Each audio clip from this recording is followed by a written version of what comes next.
Dear learners and viewers, Assalamu alaikum wa rahmatullahi wa barakatuh. This is Midan Rahman before you, Assistant Teacher in English, Jivannagar, Thana Model, Martin Secondary School, Jivannagar, Suadaka. Dear learners, today I am going to discuss with you on transformation of sentence. In the last class, I discussed with you transformation of sentence first part. That was the first part of my discussion. প্রিয় শিক্ষার্থীরা, আমি তোমাদের সাথে গত ক্লাসে transformation sentence এর প্রথম পোর্শনে আলোচনা করেছি। আমরা ট্রান্সফরমেশন সেন্টেন্স এবং কনভার্সন অফ সেন্টেন্স সম্পর্কে গত ক্লাসে একটা পূর্বাধারণা দিয়েছিলাম। আজ আমরা জানতে চেষ্টা করব যে অর্থ অনুযায়ী যে বাক্য 5 প্রকার সেগুলোর সংখ্যা এবং গঠন অনুযায়ী যে 3 প্রকার বাক্য সেগুলো কি, সেগুলো নিয়ে আমরা আলোচনা করব। এবং এই বাক্যগুলো অর্থনৈতিক বাক্য 5 প্রকার এগুলো আমরা কিভাবে শিখব এবং গঠন অনুযায়ী বাক্য যে 3 প্রকার সেগুলো আইডেন্টিফাই করার নিয়ে আলোচনা করব। প্রিয় শিক্ষার্থীরা, আমি তোমাদের উদাহরণ জানাচ্ছি যে আমি আশা করি তোমরা আমার সাথে থাকবে এবং এই ক্লাস থেকে সেন্টেন্স সংক্রান্ত একটা কনসেপ্ট নিয়ে তারপর আমরা ট্রান্সফরমেশন অফ সেন্টেন্স আলোচনা করব। তোমরা এই ক্লাসটা করলে উপকৃত হবে আশা করছি। আমরা জানি যে অর্থনৈতিক বাক্য 3 প্রকার, 5 প্রকার। এই 5 প্রকার বাক্য এর প্রথম বাক্যটা হচ্ছে অ্যাসার্টিভ বা স্টেটমেন্ট সেন্টেন্স। আমরা অ্যাসার্টিভ বা স্টেটমেন্ট সেন্টেন্স কাকে বলে তার সংজ্ঞাটা দেখে নিই। যে সেন্টেন্স দ্বারা অর্থাৎ বাক্য দ্বারা কোনো কিছু বর্ণনা করা বোঝায়, কোনো কিছু বর্ণনা করা বোঝায়, সেন্টেন্স দ্বারা কোনো কিছু বর্ণনা করা বোঝায় তাকে বলে অ্যাসার্টিভ সেন্টেন্স বা স্টেটমেন্ট সেন্টেন্স। আর আমরা বলতে পারি যে সেন্টেন্স এ সাবজেক্ট সবসময় ভার্বের পূর্বে বসে, সাবজেক্ট কোথায় বসে, ভার্বের পূর্বে, এবং শেষে ফুল স্টপ থাকে, শেষে ফুল স্টপ থাকে, তাকে অ্যাসার্টিভ বা স্টেটমেন্ট সেন্টেন্স বলে। তাহলে আমরা অ্যাসার্টিভ বা স্টেটমেন্ট সেন্টেন্সের স্ট্রাকচার বা গঠন লিখতে পারি S plus G plus extension plus full stop. আমরা একটু দেখি এস এর সাবজেক্ট বি এর ভার্ব। আমরা দুটো উদাহরণ দেখি। আমরা জানি যে স্টেটমেন্ট সেন্টেন্স বা অ্যাসার্টিভ সেন্টেন্স 2 প্রকার। আমরা জানি যে স্টেটমেন্ট সেন্টেন্স 2 প্রকার, তা হচ্ছে কি অ্যাফার্মেটিভ আর হচ্ছে নেগেটিভ। অ্যাফার্মেটিভ মানে আবোধক বাক্য আর নেগেটিভ মানে নাবোধক বাক্য। আমরা দেখি দুটো উদাহরণ দেখি। দা নেম, নাম অফ মাই সন, আমার ছেলের নাম বা পুত্রের নাম ইজ তাহমিদ। আমার ছেলের নাম হচ্ছে তাহমিদ বা পুত্রের নাম তাহমিদ। এটা হচ্ছে আবোধক স্টেটমেন্ট। তারপরে বাক্যটা দেখি। আই ডু নট হ্যাভ, আমার নেই এনি মানি, আমার কোনো টাকা নেই। এই বাক্য হচ্ছে নেগেটিভ অর্থাৎ নাবোধক স্টেটমেন্ট। এবার আমরা ইন্টারোগেটিভ সেন্টেন্সের সংজ্ঞা দেখে নিই। ইন্টারোগেটিভ সেন্টেন্স যার আরেকটা নাম হচ্ছে কোশ্চেন সেন্টেন্স। যে সেন্টেন্স দ্বারা অর্থাৎ যে বাক্য দ্বারা কোনো কিছু জিজ্ঞাসা করা হয় তাকে ইন্টারোগেটিভ সেন্টেন্স বা কোশ্চেন সেন্টেন্স বলে। অর্থাৎ যে সেন্টেন্স দ্বারা কোনো কিছু জানার উদ্দেশ্যে জিজ্ঞাসা করা হয়, কোনো কিছু জানার উদ্দেশ্যে জিজ্ঞাসা করা হয় তাকে বলা হয় ইন্টারোগেটিভ সেন্টেন্স বা কোশ্চেন সেন্টেন্স।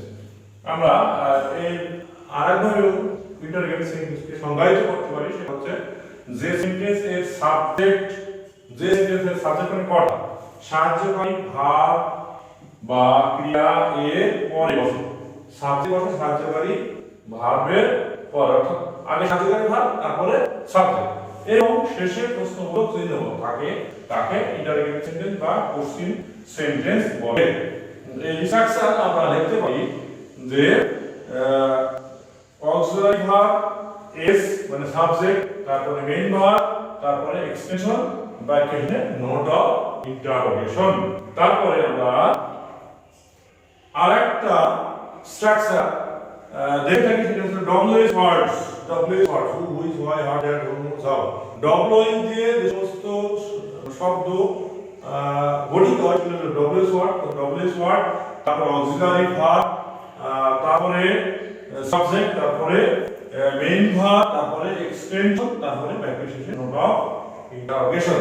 আমরা একটা উদাহরণ দিই যে আর ইউ স্লিপিং নাও, তুমি কি এখন ঘুমাচ্ছো, তুমি কি এখন ঘুমাচ্ছে। তারপরে দেখছি যে what are you doing now, দেখো কি করছো। শিক্ষার্থী আমরা এই অক্সিলারি ভার্ব দেখছি। অক্সিলারি ভার্বে আমরা বারে পর্যন্ত হয়ে আসছে। আমরা অক্সিলারি ভার্বগুলো সহজে যদি বলি তাহলে আমরা বলতে পারি auxiliary verb am, is, are, was, were, have, has, had, shall, should, will, would, can, could, may, might, must, ought, need, dare, do, এগুলোকে আমরা অক্সিলারি ভার্ব হিসেবে চিহ্নিত করে থাকি। আমরা অ্যাভিজার, ওয়াজার অর্থাৎ এগুলোকে বিভাগ বলে থাকি। হ্যাভ, হ্যাজ, হ্যাভকে হ্যাভ ভার্ব বলে থাকি। ইম্পারেটিভ সেন্টেন্স অনুজ্ঞাসূচক বাক্য, যে বাক্য দ্বারা আদেশ, উপদেশ, অনুরোধ, নিষেধ ও প্রস্তাব বোঝায়। আদেশ, উপদেশ, অনুরোধ, নিষেধ ও প্রস্তাব বোঝায় তাকে ইম্পারেটিভ সেন্টেন্স বলে। ইম্পারেটিভ সেন্টেন্স এর শুরুতে মূল ভার্ব থাকতে পারে, ডু নট থাকতে পারে, অলওয়েজ থাকতে পারে, নেভার হতে পারে, লেট হতে পারে এবং শেষে ফুল স্টপ থাকে। তাহলে ইম্পারেটিভ সেন্টেন্স আমরা চিহ্নিত হবে মূল ভার্ব দিয়ে শুরু হতে পারে, ডু নট দিয়ে শুরু হতে পারে, অলওয়েজ দিয়ে শুরু হতে পারে, নেভার দিয়ে শুরু হতে পারে, লেট দিয়ে শুরু হতে পারে এবং বাক্যের শেষে ফুল স্টপ থাকে। তাহলে ইম্পারেটিভ সেন্টেন্স দ্বারা আদেশ, উপদেশ এবং অনুরোধ করা বোঝায়।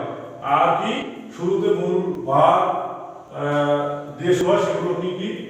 ডু নট দিয়ে, নেভার দিয়ে। আমরা দেখিয়ে নেই এখানে, যদি আদেশ, উপদেশ আর অনুরোধ করা বোঝায়, আদেশ করা, উপদেশ করা যা আর অনুরোধ করা বোঝায়, তাহলে বাক্যটা শুরু হয় মূল ভার্ব দিয়ে। আর যদি নিষেধ করা বোঝায়, বাক্যটা দ্বারা বোঝানো হয় নিষেধ করা বোঝালে বাক্যটা শুরু হয় ডু নট দিয়ে বা নেভার দিয়ে।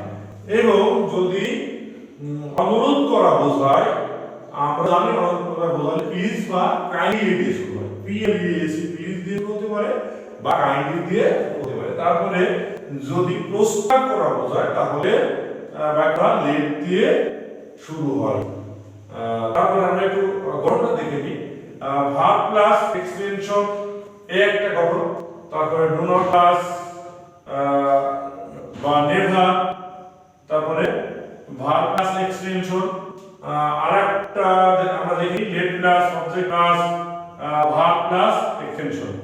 আমরা আরেকটা বলতে পারতাম প্লিজ বা কাইন্ডলি, তারপরে verb plus extension, please plus বা oblique kindly, verb plus extension. তারপর আমরা এই উদাহরণ দেখি, যেমন ওপেন দা ডোর, এটা কি বোঝাচ্ছে? আদেশ।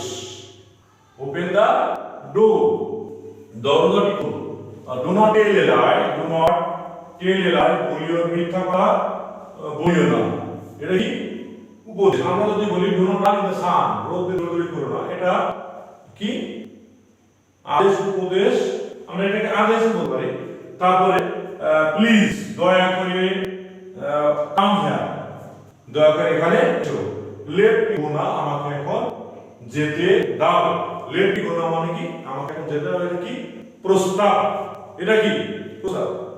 প্রিয় শিক্ষার্থীরা, আমরা তারপরে অপটেটিভ এবং এক্সক্লেমেটরি সেন্টেন্সের সংজ্ঞাটা দেখে নিই। অপটেটিভ সেন্টেন্স অনুজ্ঞাসূচক বাক্য, যে সেন্টেন্স বা বাক্য দ্বারা ইচ্ছা ও প্রার্থনা প্রকাশ পায় বা প্রার্থনা প্রকাশ পায় তাকে বলা হয় অপটেটিভ সেন্টেন্স। অপটেটিভ সেন্টেন্সের শুরুতে মে বা লং থাকে এবং শেষে ফুল স্টপ থাকে। আমরা একটা গঠনটা দেখে নিই। Optative sentence may plus S plus B one plus extension plus full stop. S মানে সাবজেক্ট। তারপরে আরেকটা স্ট্রাকচারে হতে পারে, সেটা হচ্ছে long plus B one plus S plus full stop. আমরা একটা উদাহরণ দেখে নিই। মে ইউ বি হ্যাপি, এখানে মে হচ্ছে স্ট্রাকচারের মে, তারপরে ইউ হচ্ছে সাবজেক্ট, বি হচ্ছে ভার্ব, আর এক্সটেনশন হ্যাপি, আর বাকি শেষে ফুল স্টপ। তারপরে লং দিয়ে অর্থাৎ long plus B one plus S plus full stop. তাহলে লং লিভ আওয়ার কিং, আমাদের রাজা দীর্ঘজীবী হন। তাহলে লং লিভ হচ্ছে ভার্ব, আওয়ার কিং হচ্ছে সাবজেক্ট। এই হচ্ছে অপটেটিভ সেন্টেন্স। এবার আমরা এক্সক্লেমেটরি সেন্টেন্সে দেখে নিই। এক্সক্লামেটরি এক্সিএলএ এক্সক্লামেটরি সেন্টেন্স মানে আবেগ সূচক বা বিস্ময় সূচক বাক্য। যে বাক্য দ্বারা মনের আবেগ অর্থাৎ আনন্দ, সুখ, ঘৃণা, ভালোবাসা, ভয়, ভয়, সাহসিকতা, বিস্ময় ইত্যাদি প্রকাশ পায় তাকে এক্সক্লেমেটরি সেন্টেন্স বলে। আমি আবার বলছি, যে বাক্য দ্বারা মনের আবেগ অর্থাৎ মনের আনন্দ, দুঃখ, ঘৃণা, ভালোবাসা, ভয়, সাহসিকতা, বিস্ময় ইত্যাদি প্রকাশ পায় তাকে এক্সক্লেমেটরি সেন্টেন্স বলে। এর গঠন হতে পারে what plus noun phrase plus subject, মানে subject plus verb plus note of exclamation. আমরা আরেকটা বলতে পারি what plus an plus adjective plus noun plus subject plus verb plus note of exclamation. এর আরেকটা গঠন হতে পারে, সেটা হচ্ছে how plus adjective oblique adverb plus subject plus verb plus note of exclamation. তারপরে আমরা আরেকটা গঠন দেখি, সেটা হচ্ছে interjection plus note of exclamation plus subject plus verb plus extension plus bracket শেষে ফুল স্টপ। আমরা তিনটে স্ট্রাকচারে তিনটা উদাহরণ দেখে নেই। Hot a beautiful bird is, কি সুন্দর পাখিটি। হট, তারপরে এ এন্ড বসেছে, তারপরে বিউটিফুল অ্যাডজেক্টিভ, তারপরে বার্ড হচ্ছে আমরা জানছি যে বার্ড হচ্ছে নাউন, তারপরে ইট হচ্ছে সাবজেক্ট, ইট হচ্ছে ভার্ব, আর এটা হচ্ছে নোট অফ এক্সক্লামেশন। দুই নম্বর উদাহরণটা দেখি, হাউ বিউটিফুল, কি সুন্দর বা কত সুন্দর, দ্য বার্ড ইজ, পাখিটি কত সুন্দর। তাহলে হাউ দিয়ে দিলাম, হোয়াট দিয়ে দিলাম। তারপর আরেকটা দেখি ইন্টারজেকশন দিয়ে, ফাইন সিসি ইউ আর এ লায়ার, সিসি তুমি মিথ্যাবাদী। আরো হতে পারে যে এলাস আই এম আন্ডার, হাই আমার কপাল পোড়া বা আমার কপাল পোড়া। তারপরে বেবদি হতে পারে, তারপরে আমরা এলা দিয়ে লিখতে পারি, তারপরে এ ধরনের বাক্য আমরা লিখতে পারি। প্রিয় শিক্ষার্থীরা, আমি আজকে তোমাদের সাথে যে বিষয়টি উপস্থাপন করা তোমাদের সামনে চেষ্টা করলাম তা হচ্ছে অর্থ অনুযায়ী বাক্য যে পাঁচ প্রকার সেগুলো আমরা কিভাবে চিনব তা নিয়ে উপস্থাপন করলাম।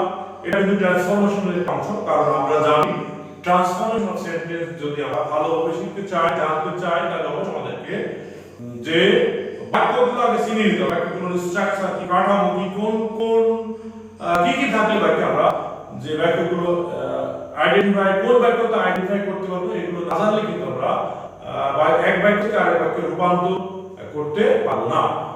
আমি আগামী ক্লাসে তোমাদের সাথে আলোচনা করব যে গঠন অনুযায়ী বাক্যের তিন প্রকার, সিম্পল, কমপ্লেক্স, কম্পাউন্ড এই বিষয়, এবং এক নজরে অ্যাফার্মেটিভ নেগেটিভ করার যে নিয়ম, এটা নিয়ে আলোচনা করব। প্রিয় শিক্ষার্থীরা, আশা করছি তোমরা আমার সাথে আগামী ক্লাসে করবে।